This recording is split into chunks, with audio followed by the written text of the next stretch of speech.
Biggest surprise of the Summer Games Fest, tell us right now. For me personally, it has to be these two right here.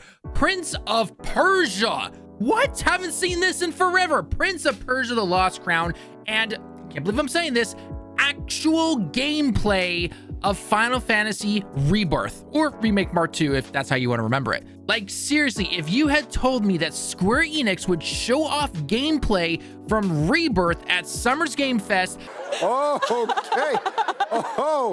Oh, you crazy. I would have called you crazy and called your parents. All kidding aside, it seems pretty weird to have gameplay from a series that we have not seen in over 10 years and other gameplay from a series that's about to have a mainline title launch in under 2 weeks.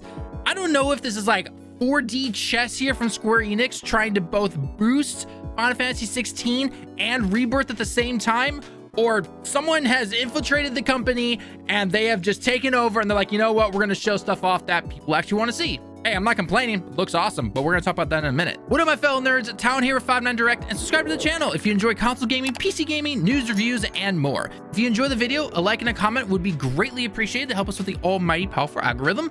If you don't like the video, though, we encourage you to leave a dislike and comment how we can improve our videos going forward. All right, let's get into this. E3 may be dead, but Games Fest is here to fill that void. At least, we hope so.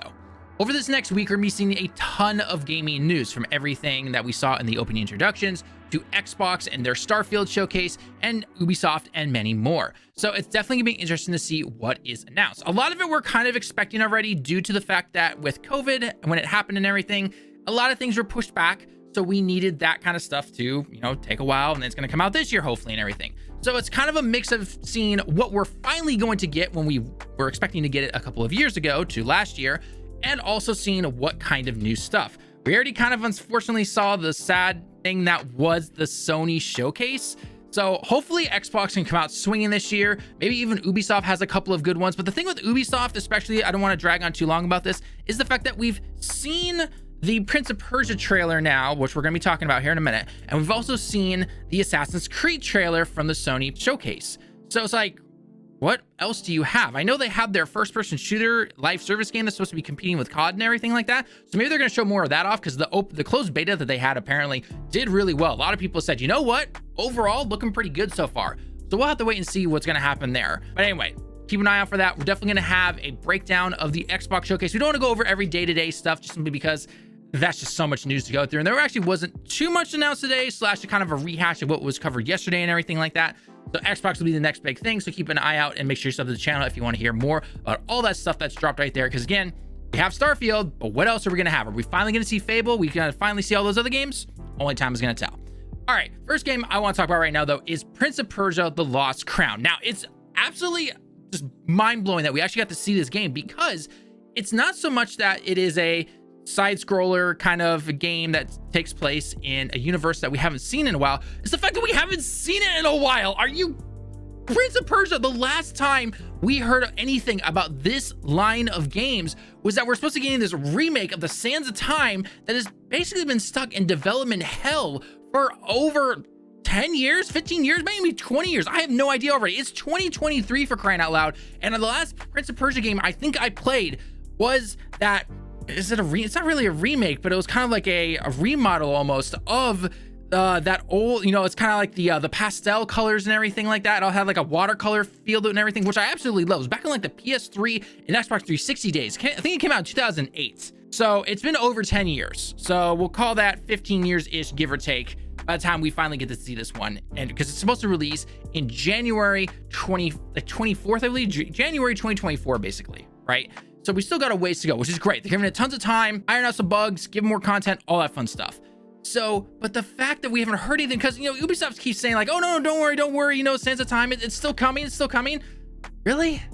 Is it really still coming? Like, is this kind of a side project that they wanted to make to kind of test the waters to see if people still like Prince of Persia? Just keep in mind, if you ask any gamer that's under the age of like probably 24 or something, can take a wild guess here, they probably don't know Prince of Persia, or maybe they've heard of it, but they haven't really played it or anything, because it's not easy to play it on the older gen consoles and everything. You have to buy the old gen consoles, or trying to play it on the current gen consoles.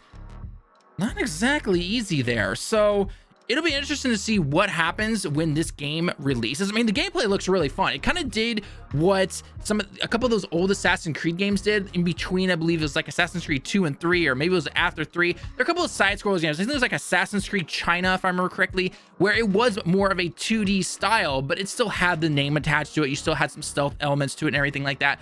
And so we're going to see here what Lost of Crown can do. I mean, again, gameplay looks really cool and everything, taking advantage of the fact that it doesn't have to model this huge open world. And so I think if it allows for obviously higher frame rates and everything, which is definitely really cool. Liking the characters so far. Love the voice acting from what I could see. I tried to look up who was playing who. I couldn't really find too many details because, again, this was just announced the other day.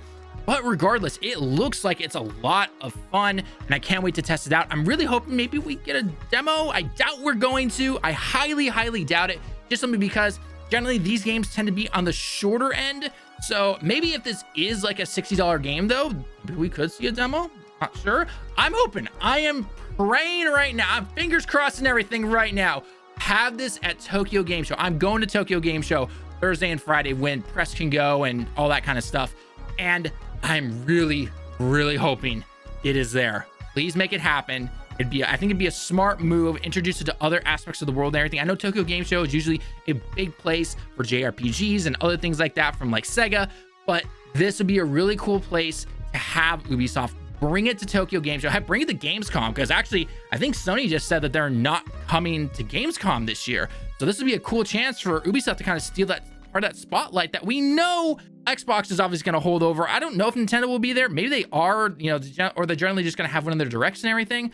But regardless, this game looks cool, and I really, really hope they do it justice, because I think it'd be, if I was looking at this, again, I'm not some business guy or anything like that, but if I was in the position to, say what happens with this game and everything, make this game like $30 or something like that. Make sure it's a good experience, release it, and really put some decent marketing behind it, whether it's through streamers, content creators, or, ads and everything like that. And then say, by the way, guys, it's been a while, but Sands of Time Remake is going well. Show us some gameplay, not a CG trailer or anything. Looking at you, Sony. And I think that can actually bring this game series out of the development hell that it's currently in right now and really start to show off some things. Or heck, even if you need to do like a remaster package where it's just the older games, but just scaled up in terms of HD and everything like that, while you continue the remake, by all means, go ahead. But getting, I think, that name out and showing people why this series was such a good set of games back in the day, I think it could really work in terms of getting some of the older gamers to come back, but also introducing it to some of the new gamers. Again, we'll have to wait and see, but I really think it could be a good move depending on how Ubisoft does. They tend to drop the ball sometimes, so we're gonna have to wait and find out with that one. But let me know your thoughts down below in the comments, guys. Are you excited for Prince of Persia? Do you even know what Prince of Persia is? And if you think this game is gonna do well, and finally, do you think Sands of Time will ever come out of its development hell? That's all down below. Moving on, though, we gotta talk about the even bigger one right now, and that is Final Fantasy Rebirth gameplay, again, or Remake Part 2, whatever you want to call it. I'm really hoping that maybe they start to put, a parentheses or something like that with Remake Part 2, because I'm just saying, some people don't get it sometimes, but sometimes renaming a game underneath the main title can sometimes be like, wait, is this a continuation of this or not? We all know how people's minds work sometimes. So, but regardless, we got to see actual gameplay of this. Now, I was not expecting some huge, departure from what Remake did. I mean, we expected it to be wandering around the areas, going into combat, mostly focusing on Cloud, but then obviously being able to switch between the other characters that you have on your team. We saw that in Remake, so why wouldn't we see it here in Rebirth? It will be interesting to see if we can maybe have more than 2 allies. I'm just saying, because now we're going from having Tifa, Barret, and Aerith to now having Red 13. We got to see some Red 13 gameplay. Looks awesome. We got to see some combo moves from both Tifa and Aerith. By the way, Tifa, best girl. Just gonna say that right now. And we also got to see some Yuffie gameplay. Now, she was in the DLC that dropped with Remake, but it's interesting to see that she's actually here. Now, the only person that I know that we haven't seen so far is Sid, because he's also supposed to have the ship that everyone's hoping that we can use to move around and everything, which, by the way, movement around looks really cool in terms of the chocobos. Finally get to go on some chocobos here, people. Woo, I'm hyped. But anyway, and we haven't been able to see someone like maybe Vincent. A little iffy if we're actually going to see him or anything like that, because we know there's going to be a part 3 to this and everything.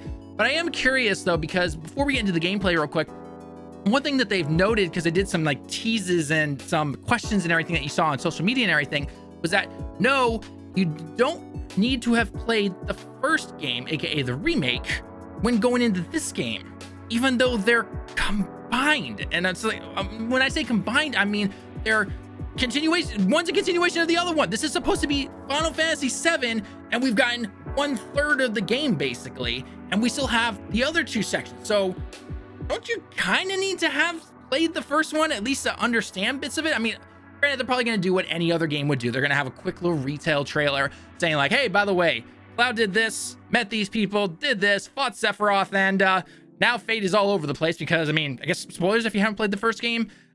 Zack is somehow still alive, but a lot of people are speculating that's in a different timeline and everything. And again, we're about to get into the gameplay in just a second, but it'll be interesting to see exactly how they tackle that, because I'm hoping that we get to carry over some of the stuff from Remake into Rebirth, because again, this is supposed to be a continuation. You can't just nerf all our characters after leveling them up or getting materia and everything like that. So I'm a little concerned, just wondering what they're gonna do with that and everything. But regardless, let's get into the gameplay trailer right here real quick, because it starts off with all of our characters getting helicopter lifted out of the area, and it's just like, wait, is this the other timeline? Is this a thing that has to do with the fact of the whole fate ghosts and everything that we saw in the first game?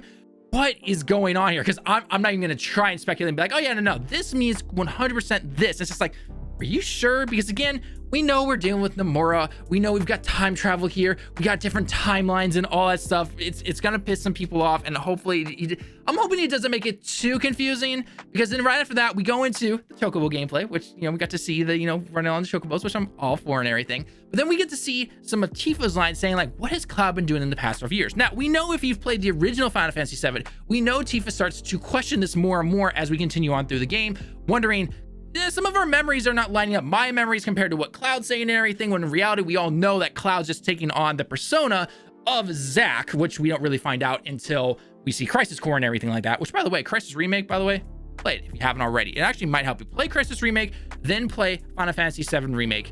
And I think it should be really good. Kind of hold you over along with some Final Fantasy 16 until Rebirth comes out, which, by the way, has a release date of early 2024. Square, I'm going to say this right now. Look at me. Zoom in a bit here. Right here. Okay? Back it up just a bit here. Do not release this game in February. Do not do it. Okay? You want to do sometime in January? Fine. You want to do it in March? Because I know a lot of people here in Japan are going to be off for break, college, work, everything. Totally 100% fine. Personally, I would say March, because I get the entire month of March off, and I would love to be able to sit down and play the entire game. But I swear to God, you release this game in February, you are literally shooting it in the foot. Do not do it. Get back to the gameplay real quick. Continuing on with the gameplay trailer, though, we do obviously get to see what we've seen in Remake, just probably more advanced stuff and everything. And I can already see people complaining that like, oh, it looks too similar to Remake and everything. The same thing they've said with Spider-Man 2 and God of War Ragnarok and everything. It's like, it's a good system though. So why would you change something that doesn't need to be changed? So I'm obviously tired about making that argument and everything, because people are just going to complain, I feel like sometimes. But regardless, the gameplay looks really cool. We get to see, again, switching between characters and everything. We get to see some combo attacks I mentioned beforehand from both Tifa and Aerith, which is really cool. So I don't know if that's something that is like you select the command or something like that, and you can only have it with certain characters and everything. Again, we'll probably learn this and everything like that, because if you remember having to use the AP bar system in order to do special moves, whether it's healing or focus attacks or anything like that, then maybe that's a continuation of that, where it's like, okay, we get some more focus bars now. And by the way, if you use all your focus bars, you use particular combo attacks with the teammates that you have and everything. Again, we got to see some Red 13 gameplay, which is really cool. So I'm wondering how he's going to differ from the others. It looks like he's got more lunge attacks based on what I can understand. But again, it's kind of hard to judge what we could see from the original Final Fantasy 13, because again, that was a turn-based system, where this is more of a move around and everything. So this is the first character that, using this particular system at least, it's a four-legged creature, right? That's what Red 13 is.